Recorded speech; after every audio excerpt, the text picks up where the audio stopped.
Today on Monkey Life, how to move more than 30 capuchins in a day as the team tackle a big house swap. You have to make sure that all the right slides are open and closed to make sure that nobody goes to the wrong place. Alison's overcome by the chimp's reaction to a fallen tree placed in their enclosure. How magnificent to see our chimpanzees sitting in the shade of a big leafy tree like they should be. It makes me feel almost a bit emotional. And the bouncy guenons try out their revamped home.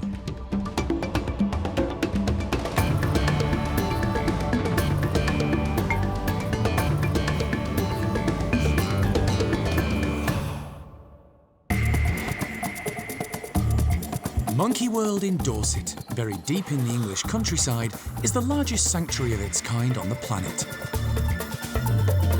The team, led by Dr. Alison Cronin, rescue and rehabilitate abused and unwanted primates from all over the world. You just never know how it's going to work. The park provides a home for more than 260 primates from 25 different species.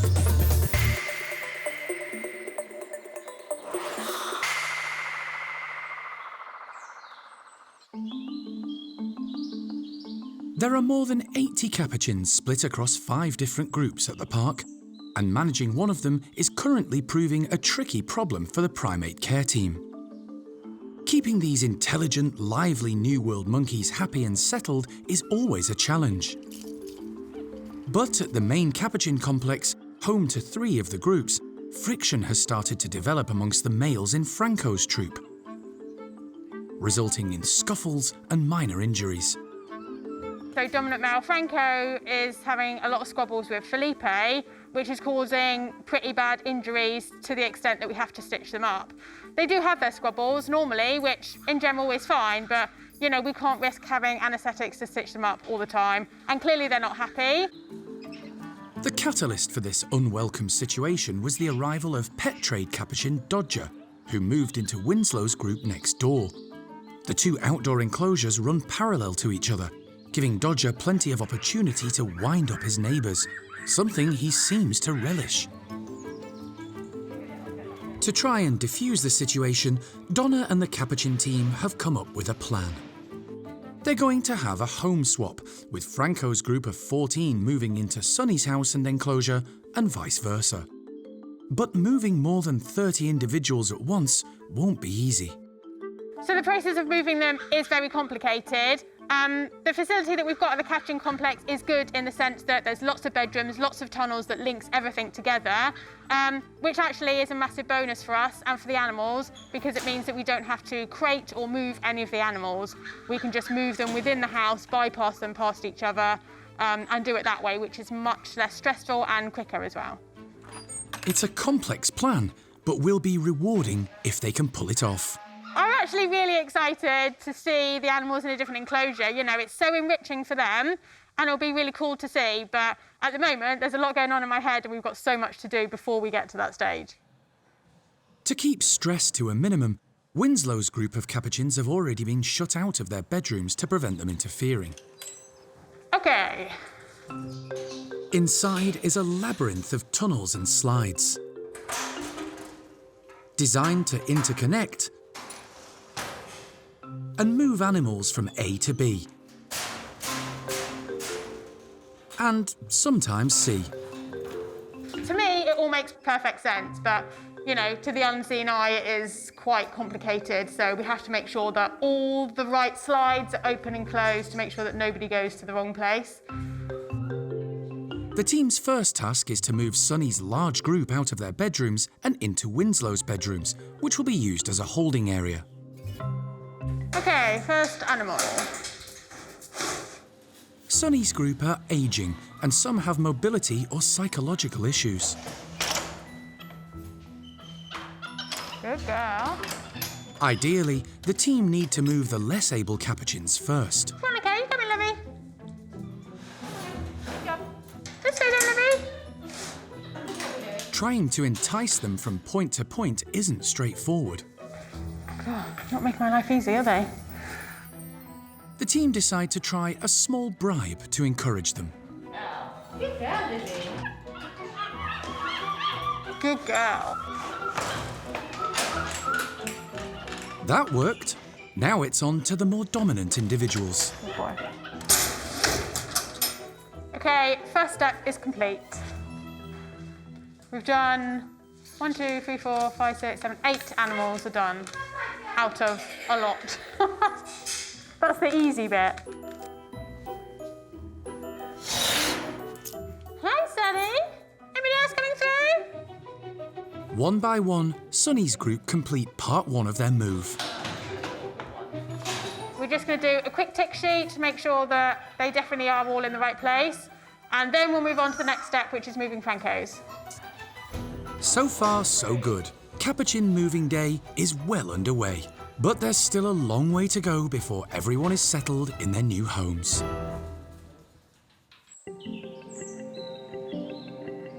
It's a big day for the park's Gwon family. For the past few weeks, the maintenance and primate care teams have been adapting their outside enclosure to give the lively, active group more space to play, climb and move around. Gone are the overhangs designed to keep the primates in, replaced with high sides and a roof. New platforms and natural foliage fill the space, allowing the Gwon family to make full use of their entire enclosure. The last 4 years have been a learning curve for everyone involved with the group, as they've assessed what works for this little-known species. These are the only red-bellied guenons outside of Benin that I'm aware of in the world. No doubt there are some in hunting camps here and there, but there are none in zoos and wildlife parks. So what we're trying to do is create a stable family unit, which we've now done with them, and just manage them for the rest of their lives in the best environment possible. And this was the next step in their evolution, giving them a more spacious, appropriate enclosure for this stage in their life where they have a young, energetic family. This means now, if you look around, that the guenons will have probably, I don't know, it might even be 10 times the amount of space that they had available before. And for this young family with those 2 kids who are just like elastic bands, just flying around, it will be really good for them physically and mentally. The family of 4 are made up of Dad Benny, Mum Nia, and their 2 daughters, Biff and Nala. They love climbing, particularly the youngsters. But the opportunities were previously limited because trees could only be situated in the middle of the enclosure. Too near the fence, and the bouncy guenons would have been up and away. Their tendency to eat every part of the trees was also an issue. The redesigned enclosure is chock full of newly planted trees and shrubs to give the plants a fighting chance of surviving. But even so, Alison has her doubts. I think the guenons are going to eat them all. But what our tactic is here is just to put so many in that some may survive. But I'm sort of betting on the guenons on this one. Everything is set, Morning, Gwynons. and the slides are opened. Oh, there they go. The group charge out, heading straight for the new cargo net. Hi, you guys. They immediately tuck into the fresh browse. At first, they're a little bit cautious, sticking to the lower branching and platforms, taking it all in while breakfasting on the move. Are those cherries good? Very tasty. The youngest in the group, Nala, sticks close to Dad Benny for reassurance. But curiosity and excitement soon gets the better of the entire family.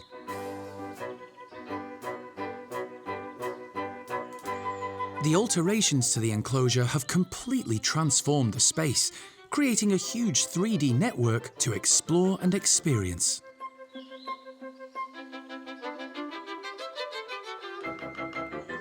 As Alison predicted, the guenons help themselves to the natural foliage.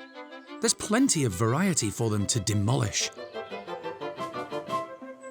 It It's just wonderful to see them out and looking so happy and enthusiastic. We knew how nimble they were and how fast moving and so on, but in the smaller area, they couldn't really show their skills. And now from the top corner in those cargo nets, they can run, leap, branch bounce, and carry on. So we're seeing great runs after they've sort of settled down and eating. You see them making great runs across the whole area and then contact calling back to the others.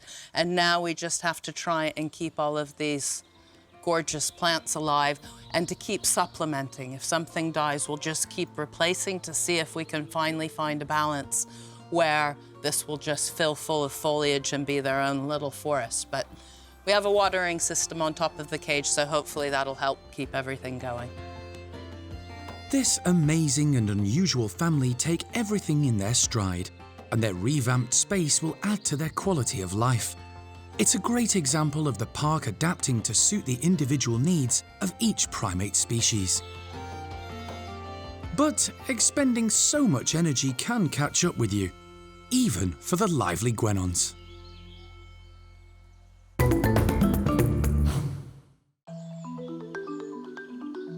It's been a hectic morning for the capuchin team, and it's not over yet. Hey, everybody! 2 of the groups in the capuchin complex are swapping homes. So far, the team have moved Sunny's troop of 19 into a holding area. It's now time to move the 14 individuals making up Franco's group into their new home, which was previously Sunny's. But before that can happen, the team need to give it a good clean and dismantle some of the movable ramps. So a lot of the individuals in Sunny's group are more elderly and have a lot of mobility issues. So they need more ramps just to aid them getting around because they really do find it quite difficult. Franco's troop, in contrast, are much younger and sprightly, so they shouldn't need them. So we'll just take them out of Sunny's current playroom, move them across so they've got them in their new area. The move, brought about by friction in Franco's group, resembles a giant Rubik's Cube. But for everything to fit together, each part has to be put in place in order. The team has spent weeks planning the operation, and so far it's going well. Now it's time to move on to the next stage. Hopefully Franco's will be quite easy and quite smooth. They are really inquisitive and into everything. So the second they see, oh, we can get to go to a new place, I think it'll go quite quick. But that might be famous last words. Hello, Alison and Jeremy. Just to let you know, we're now starting to move Franco's group across to Sunny's facility. Okay, best of luck. The primate care team need to move Franco's group from their current home into Sunny's playroom, and then straight outside into what will be their new outside enclosure. Right, you ready for some monkeys in there, Sarah? All right, go, Donny! Franco and the more dominant individuals have been held back in their playroom until the low rankers are safely outside, adjusting to their new surroundings. It just makes it a little bit nicer for them because they get to be the first ones out. They're not going out to an area that is full of animals that are kind of higher ranking than them. But you can see Franco's quite keen to get over there because you can see all the other members of his group getting to explore somewhere different, whereas he's back there. Once the group's lower rankers are outside and accounted for, the high rankers are given access too, and they're straight out exploring their new space.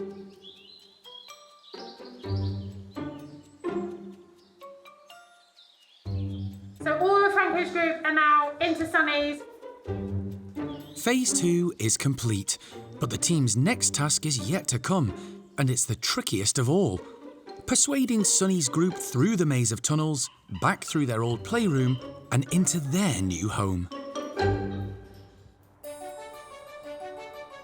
The park has come a long way since it first opened its doors more than 35 years ago. Back then, it looked very different. The original house and enclosure were built on the site of a former pig farm in order to house 9 infant chimpanzees. They'd been rescued by founder Gwon Cronin from Spanish beaches where they were used as photographers' props.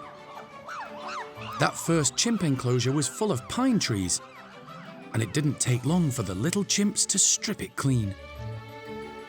So basically, the chimpanzees deforested their own home.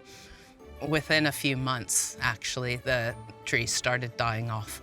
And there's just no way that we can keep a stand of trees living inside our chimpanzee or our orangutan enclosures. But every so often, nature helps out. When trees in the park become unsafe or compromised and need to be felled, they don't go to waste. After 35 years, all of the trees have grown and become very mature, and we're starting to have to manage them. So, yeah, tree comes down, let's get it out there for the guys and see what the knock-on effects are, because it sounds like a simple thing, but the effects on the group and how they behave can be further reaching than what you would expect. The lucky recipients today are Hananya's troop. The chimps have a daily routine. Every morning they're let into their enclosure and take to the climbing frames in search of food put out by the primate care team. Today, it looks very different, making them more cautious than usual. But they're immediately curious about the leafy tree, although it doesn't detract entirely from breakfast. However, it does make them think and test it out. Shamak is the first to give the tree a proper inspection, grabbing a branch, giving it a shake, and looking for a weak point.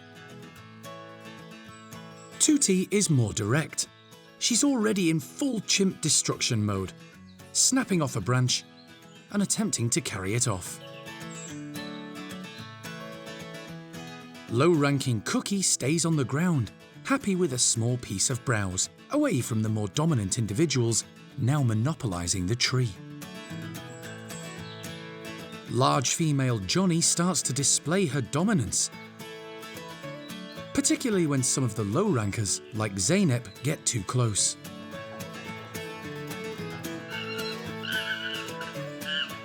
Tuti takes advantage of the commotion, heading higher with the extra large piece of browse she secured.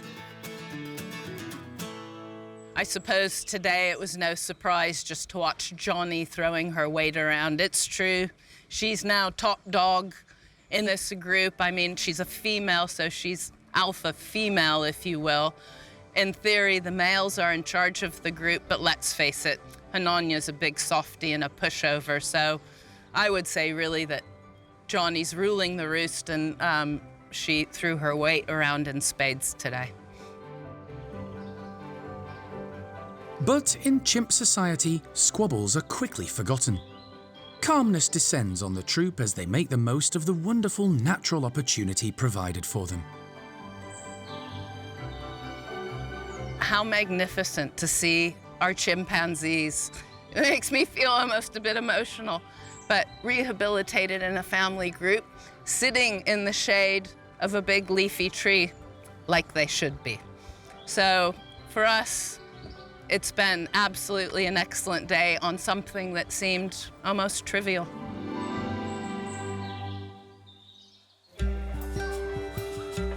It's taken all morning, but at last the capuchin team are on the final leg of the big house swap. Franco's troop have been moved successfully across to Sonny's outdoor enclosure. Now Sonny and his group are about to head in the opposite direction. As Franco and his 13 housemates explore outside, the tricky part begins inside. Right, ready? The primate care team have to move Sonny and his troop of 18 capuchins through the tunnel system and into the bedrooms and playroom of their new home, which has been specially adapted for the aging troop. We need to do it in the right order. If we do the dominant animals first, then the low rankers aren't going to move if they're already there. So we just need to try and get the order right to encourage them to move in the best way possible and to keep everybody as happily as we can. So Sonny's group need to go back through into what was their playroom, and then upstairs, and then down into their new playroom. Sounds like a plan, but getting all 19 capuchins to follow orders won't be straightforward. Now we wait. Right, are you ready, Donna? I'm ready. So go high slide, so at least they're in the direct line. Yeah, that'd be good. Come on then, guys, let's go. Don't all rush at once. It's not an encouraging start. Are you going to eat first, mushroom? The low rankers are a little wary. Oh, hello. Brave. You coming through then? Good girl. You coming through this way? It's a slow process, with the nosy neighbours next door not helping. Yeah, they're a little bit preoccupied with the neighbours at the minute and just kind of saying hello and checking each other out. Donna is aware time is ticking. Everyone needs to be in the right place and settled in before the end of the day. We're just going to start to dribble some of the others through and then just keep working on everybody after that. But then the capuchins begin to cotton on.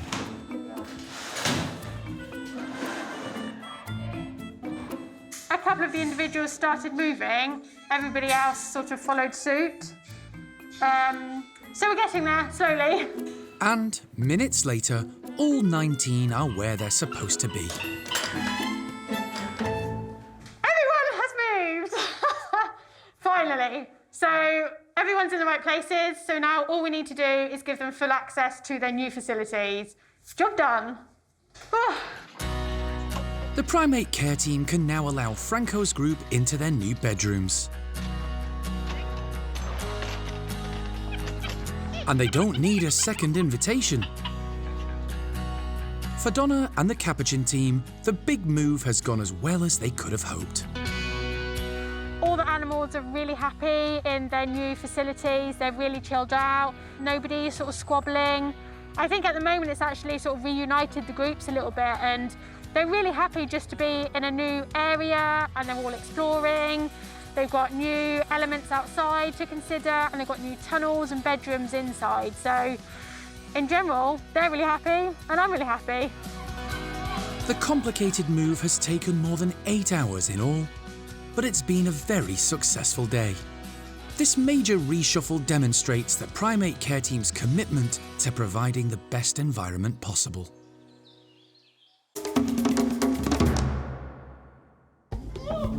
Next time on Monkey Life. Lee assesses repairs needed before work can start on a planned new forest enclosure at Monkey World's Vietnamese sister sanctuary. Along the fence line, I've got a lot of damage where trees have come down and bent the bars. And reunited gibbon pair Kitty and Paul enjoy a fruity feast craftily hidden in some giant pine cones.